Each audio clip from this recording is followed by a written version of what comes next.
Bắt đầu ghi hình. 1, 2, 3.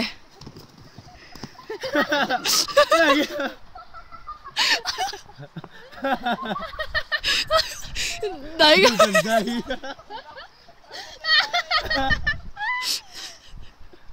Điên rú rồi. thế mà cũng gọi là leo núi. Chạy lên núi có.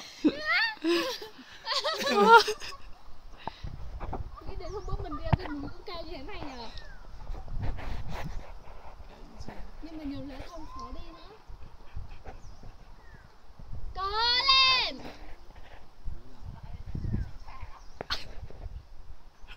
Leo này gì là Tại cái phải dây dốc nó trùng thêm. quá. Nó phải dốc hơn thì mình mới dùng dây nhiều.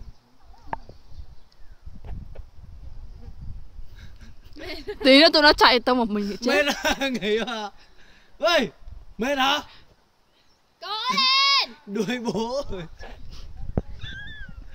Dạ.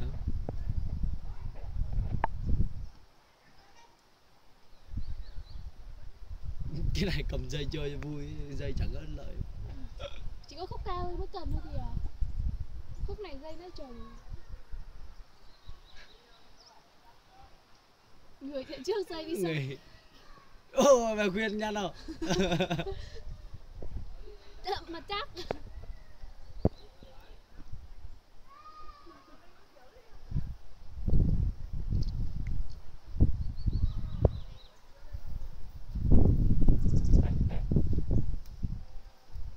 Anh Thiên thua rồi. Còn Thiên nó tới đấy mày. Nữa mà.